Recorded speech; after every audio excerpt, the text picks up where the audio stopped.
Hey everyone, welcome back. In this lesson, this is the second lesson of Unit 6. We're going to be talking about, we're going to extend the idea of function notation and we're going to start doing some operations with it. It's actually not a difficult concept, it's pretty straightforward. Before we jump into that, though, what I would like you to do is pause the video and do these 5 practice problems here to make sure that you're in a good place. So 1, 2, 3, 4, and 5. And once you have those answers, go ahead and push play and hear the results so you can see how you did, okay? All right, we are given, in this problem, we're given a function analytically, we're given a function graphically, and we're given a function numerically. 3 different functions all represented in different ways. We want to figure out what each of these 5 things are. So for number 1, we want to figure out what f of negative 4 is. Now, f of negative 4, what does that mean? It means, if I was going to write it out as a sentence, it would say, what is y when x equals negative 4? That's the question when you see f of negative 4. Nice shorthand, f of negative 4 makes it easier for us to just see it and write it out. But it really means, what is y when x is negative 4? When we're talking about the f function. So since we're talking about the analytic function, we're going to want to write that down. F of x is equal to 2/3 times x plus 1 squared minus 5. We want to know what y is when x equals negative 4, so we're just going to plug in negative 4 for x. So f of negative 4 equals 2/3 times negative 4 plus 1 squared minus 5. And then we're going to have to use our order of operations to simplify this. So here, f of negative 4 then equals, well, we have to do the parentheses first. Negative 4 plus 1 is negative 3. Okay, then we'll do our exponents. So that'd be f of negative 4 is equal to 2/3 times 9. Negative 3 squared is negative 3 times negative 3, which is 9. So we're left with 2/3 9 minus 5. Then we'll do our multiplication. So we have to multiply the 2/3 times the 9. Now, maybe you don't know how to multiply that easily. Remember, when we multiply fractions, we say 2/3 times 9 over 1. And that becomes 18 over 3, which is 6. Okay, so 2/3 times 9 is 6, and then minus 5. So then 6 minus 5 is then 1. So f of negative 4 is 1. Okay. For number two is really simple. Number 2 is just, what is h of negative 4? So again, writing that out as a sentence, we would say, what is y when x equals negative 4? Now, I'm not asking you to write this out every single time, but I'm writing it out so you guys can see what's going on with this, okay? So what is y when x equals negative 4? Well, because we're talking about the h function here, we're going to look at the table and we're going to determine our answer based on the table. The table's pretty easy. It's probably the easiest one to look at. Well, when x equals negative 4, what is the y value? The y value is negative 2. So we'd say h of negative 4 is negative 2, and we're done. The y value is negative 2. Okay. For number three, the graphical approach is almost as simple. We're looking for g of 1. So what is y when x equals 1? Looking at the graph now, that means we're going to go to x equals 1. So we're going to go to the right one, and then we're going to find out what the y value is on the graph. So on this blue curve here, when I go over 1 unit, I have to go up 2. So this coordinate here, if I wanted to write it out, would be 1 comma 2. So when x is 1, y is 2. So we'd say g of 1 equals 2. And that is our answer for number 3. Okay. For number 4 and number 5, we're going to work backwards on these two. For number 4, let's see if I can find some room on my paper here. For number 4, it's asking, when does h of x equal 5? Well, this is backwards. This is saying, when y equals 5, what is x? When y equals 5, what is x? So we're looking at the h function, we're looking at the table, and now instead of looking at the x values, we're looking over at the y values. When y is 5, here we go, y is 5, what is the x value? the x value is -1. So y is 5, x is -1. So we'd say h of x is equal to 5, equals 5, when x equals -1. So that would be our answer there, x equals -1. Okay. For number 5, we're asking for when g of x equals -8. So that means we're going to look for when y equals -8, what is x? What is x? Okay. So looking at the graph, because we're talking about the g function, we're going to go down -8 to the y value of -8, and we're going to look on our curve. Well, we only have one point on the curve that has a y value of -8. That's right here. This coordinate is 2, -8. So when y is -8, x is -2. So we'd say x equals -2 here. And that is that problem, okay? So that's a review of what we did in lesson 6.01. We're going to use that today to expand our idea of function notation. So with that said, let's go ahead and get started. So I'm just going to look at a few examples, and I'm going to use actually the same functions that I just gave you, okay? And we're gonna just make it a little bit more more of a process here. So for A, it's saying what is g of 2 minus h of -4. So operations, we are subtracting the functions here, but we're subtracting whatever the y values are of these functions at these different x values. So the first thing we have to do is figure out what g of 2 is. So looking at the graph of g, we're going to go to the right 2 and ask what is the y value? Well, here the y value is 0. This coordinate here is 2, 0. So we'd say g of 2 is 0. Put a parenthesis around that because we're substituting. And now we need to figure out what h of -4 is. Well, we're going to look at the table here. When x is -4, the y value is -2. So h of -4 is -2. And then we'll simplify this. So this becomes 0 plus 2, which is 2. And that is our answer for A. For B, we're looking for f of 2 times g of 5. Now, I'll tell you right off the bat that f of 2, it's really not that big of a deal. It's not difficult. But g of 5 is way easier. What is g of 5? Well, g of 5 means we're going to go to the right 5, and we're going to figure out the y value of the curve. So that means we go right 5. What do we have to go up here? We have to go up, and I'm making sure I get the right point here.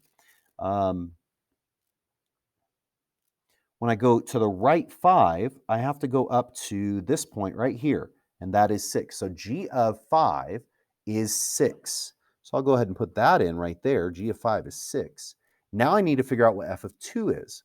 Well, because we're given an analytic function here, we're going to have to plug that in. So let's figure out what that is. F of 2 is equal to 2/3 times 2 plus 1 squared minus 5. So notice I'm doing this kind of off to the side here. Order of operations, so parentheses first. So 2 plus 1 is 3. Then we'll do the exponent, so it's going to be 2/3 times 9 minus 5. And then 2/3 times 9, remember, put the 9 over 1 and multiply straight across. That would be 18 over 3, which is 6. And then subtract the 5, which is 1. So we would say f of 2 is 1. So going over here, we can plug that in. F of 2 is 1, g of 5 is 6, so 1 times 6 is 6, and that is our answer for B. For C, we're going to use all the different functions here. Okay, for C, we want h of 0 plus f of -7 times g of -1. Well, h of 0 is simple enough. H of 0 is just looking at when x is 0, what is h? That's 13. So we have 13 here, plus f of -7. So f of -7, I'm going to have to figure that out. I'll go ahead and figure that out off to the side. F of -7 is going to equal 2/3 times -7 plus 1 squared minus 5. Order of operations, so 2/3, parentheses, that'd be -6. And then we're going to do our exponent, so it's going to be 2/3 times 36. And then 2/3, well, that's going to be 24. Again, we can put that over 1. 36 times 2 is 72, and then divided by 3 times 1 is 3. So 72 divided by 3 is 24. And then we'll subtract the 5, so we end up with 19, okay? So f of negative 7 is 19. And then we got to figure out what g of negative 1 is. Well, that's just in the graph of g, so we're going to go back 1. What's the y value? The y value is 0 here because I don't have to go up or down to get to the curve. The curve is right on the x-axis there. So g of g of negative 1 is just 0. Now from here, we have to use our order of operations all over again. We don't want to add the 13 and the 19 because we have multiplication here. We need to make sure we're doing things according to PEMDAS, right? So multiplication here, 19 times 0 is 0. And then we'll do the addition. So 13 plus 0 is 13. And that is our answer for C. Okay, so you can see that it's really not any more difficult than what we talked about before because we're just evaluating multiple things now and then putting them together using operations. Okay, now here's where it might get a little bit more tricky, and that's okay. It's actually not that bad. You're gonna go, oh, that's it? What if the functions that I give you are purely analytic? Okay, purely analytic. So there's no graphs or there's no tables or anything like that. We just say we have equations, basically. So when we're talking about operations with functions, that's the same as operations with any polynomials, okay? So let me go ahead and make my screen bigger here so maybe I can write a little bit more here. Okay, so here's an example. We've got three different functions, f of x and, two different functions. Your practice problems will have three in them. So we have f of x and g of x. And I want to figure out what f of x is. F of x minus g of x is. Well, that's pretty straightforward, I think. F of x minus g of x, well, we just plug in what we know. We don't have a specific number to use here. We're just going to use the whole f of x function here. So we're going to say 2x squared minus 5x plus 3, that's f of x, minus g of x. G of x is just x plus 4. And so that is what we're trying to figure out. This is f of x, this is g of x, f of x minus g of x. Now we're going to simplify that. And remember, when we simplify, when we're subtracting, we want to distribute the ones that are out front here, essentially. So we'd end up with 2x squared minus 5x plus 3. And then we have to distribute this negative 1. So that becomes negative 1x or negative x, and then minus 4. Then we'll go ahead and combine like terms. I only have one term with an x squared in it, so that'll say 2x squared. And then for the x's, I've got negative 5x and negative 1x. So that's going to be negative 6x. And then I've got positive 3 and negative 4. 3 plus negative 4 is negative 1. And that's as simple as I can get it. So for D, that's what f of x minus g of x is. That's pretty straightforward. Now for E, we can take it one step further because notice it says what's f of negative 2 minus g of negative 2. Now you actually have two different ways, two different options to solve this expression, this function operation. Okay, we can evaluate negative 2 for each of these functions and then subtract. We could plug in negative 2 for f, figure out what that is, plug in negative 2 for g, figure out what that is, and then subtract the two, and that'd be okay. Or because I already know what f of x minus g of x is, I simplified this here. All I have to do, because these values are the same, is plug in negative 2. I'll go ahead and do it both ways so you can see it. So this is f of x minus g of x. So f of negative 2 minus g of negative 2 is 2 times negative 2 squared minus 6 times negative 2 minus 1. And then we'll do our order of operations. So that'd be 2 times 4 minus 6 times negative 2. Then we'll do our multiplication. So that's 8 plus 12 minus 1. So that'd be 20 minus 1 is 19. So that is our answer, okay? That's one way of doing it. We could have, though, figured out what f of negative 2 is. That would have been 2 times negative 2 squared minus 5 times negative 2 plus 3. And so that would have been 2 times 4 and minus 5 times negative 2 plus 3. Oops, can't see here. And then we'll do our multiplication. So that's 8 plus 10 plus 3. So that's going to be 21 here. That's f of negative 2. And then we need to figure out what g of negative 2 is. G of negative 2 would just be negative 2 plus 4. That's just a linear function. Negative 2 plus 4 is just 2. So now I know what f is and I know what g is. and I was asking to subtract them.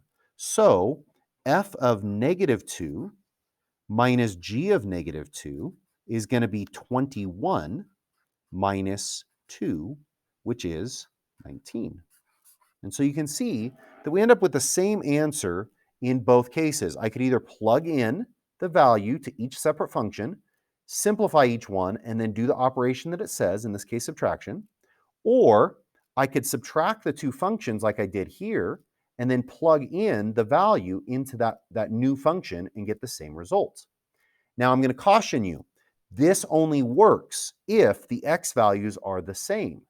So we can't figure out what f of x minus g of x is, and then plug in -2 and -3 to figure out what f of -2 minus g of -3 is. That wouldn't work. We'd have to do it this way. Okay, we'd have to break it apart, simplify each one, and then do the operation on it. Okay. All right. For question F, oops, used to writing f of x. For option or question F, we've got f of x times g of x. Okay, f of x times g of x. Now, we're going to go ahead and multiply those. So substitute what we have. We got 2x squared minus 5x plus 3, and then times g of x, which is just x plus 4. So we're trying to multiply these two together. Now, we know how to multiply polynomials. We've done that multiple times. We've done it tons of times when we're multiplying a binomial times a binomial. This one is a trinomial. So what I'm going to do is I'm going to break it apart. There's 3 terms here. So I'm going to break it apart. I'm going to say 2x squared times x plus 4. So this one times all of that. And then minus 5x times x plus 4. And then plus 3 times x plus 4. So there's 3 terms here. I have 3 separate expressions. And then we'll go ahead and multiply all this out. So we end up with, let's see, 2x squared times x is 2x cubed. 2x squared times 4 is 8x squared. Negative 5x times x is negative 5x squared. Negative 5x plus 4 is negative 20x. 3 times x is 3x. And 3 times 4 is 12. And then we'll go ahead and combine like terms. We only have one x cubed here, so I'm just going to carry that down, 2x cubed. Okay. And then we have an x squared here and an x squared there. 8x squared minus 5x squared is 3x squared. And then we have a negative 20x and a 3x. So that would be negative 17x. And then the plus 12 at the end. So this is f of x times g of x. Okay. For the last example, g, we want to know what f of 3 is times g of 3.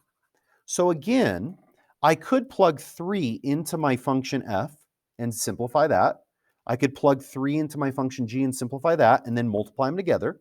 And that's fine if you want to do it that way. And in fact, I would argue that it's probably a little bit easier. But because I have a new function that's f of x times g of x, I'm going to go ahead and just plug in 3 to that because those x values are the same. I'm just going to plug in 3 to all of those.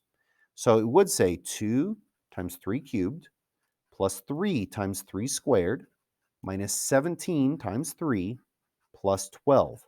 And then you simplify that and get your answer. Our answer here is going to be 42. Well, how do we get that? Well, again, order of operations. But I'll go ahead and do it the other way just so you can see it. Figuring out what f of 3 is, that would be, what was f? That was 2 times 3 squared minus 5 times 3 plus 3. So that would be 18, well, let's see, 2 times 9. Sorry, trying to do too many steps at once here. And then 2 times 9 is 18 minus 15 plus 3. 18 minus 15 is 3, and then plus 3 is 6. So f of 3 is 6. Now we'll figure out what g of 3 is. G is x plus 4, so this will say 3 plus 4, which is 7. So now f of 3 times g of 3 is going to be 6 times 7, which is 42. Okay. Again, plugging in 3 over here in this method would produce the same answer. Okay. All right, so here are your practice problems now. You guys go ahead and pause the video and see what you come up with. And once you have answers, come back and compare it to mine here. Number six, we're looking for g of t minus h of t plus f of t. Now I'm going to just give you fair warning here. Don't stress out. There's a t there. It's not an x. That's okay. T is just replacing x. That's all it is, okay? So we can treat it as x. That's all. So g of t minus h of t plus f of t. So that's going to be 4t squared minus t plus 2 minus t squared plus 6, and then plus f of t, which is negative 3t plus 5. So here we're just adding and subtracting. So what we're going to want to do is multiply those ones and then simplify it. So we end up with 4t squared minus t plus 2 minus t squared minus 6 minus 3t plus 5. And then combine like terms. So I've got a 4t squared and a negative t squared. So that's going to be 3t squared. And then the negative t and the negative 3t combines to make negative 4t. And then the 2, the negative 6, and the 5, well, that would just be positive 1. 2 minus 6 is negative 4, plus 5 is positive 1. So that is my simplified expression for g minus h plus f. For number 7, we're looking for g of 1 minus h of 1 plus f of 1. So I could just simply plug 1 into that new expression and simplify. I'm going to do it the other way just so you guys can see it. G of 1 would be equal to 4 times 1 squared minus 1 plus 2. So order of operations, that's 4 times 1. And then multiplication, so that's 4 minus 1 plus 2. That would be 4 minus 1 is 3 plus 2 is 5. So G of 1 is 5. H of 1 is going to be 1 squared plus 6. Well, that's 1 plus 6, which is 7. Okay, oops, can't see anything here. Sorry about that. And then the last one, f of 1, is going to be negative 3 times 1 plus 5. So multiplication is negative 3 plus 5, which is 2. And then we'll go ahead and put all that together. We've got our 3 values. So g of 1 is 5, minus h of 1, which is 7, plus f of 1, which is 2. 5 minus 7 is negative 2, plus 2 is 0. So that's our final answer for number 7. Again, you could have just plugged 1 into this new expression here. And plugging in 1 squared is 1, 3 times 1 is 3, and then 4 times 1 is 4. So we got 3 minus 4 plus 1, which is still 0. Okay. All right, for number 8, we want f of t times h of t. So we're going to multiply those two functions. Something getting in the way here.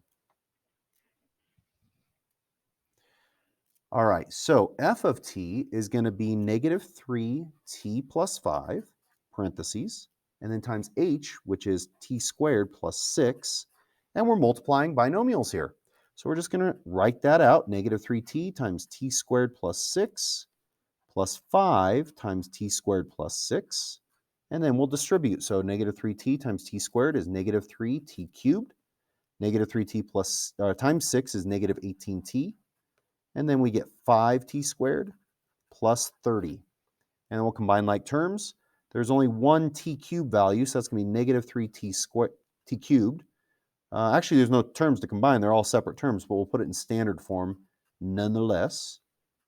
So highest exponent first, and then down to the constant. So that is number 8. Okay.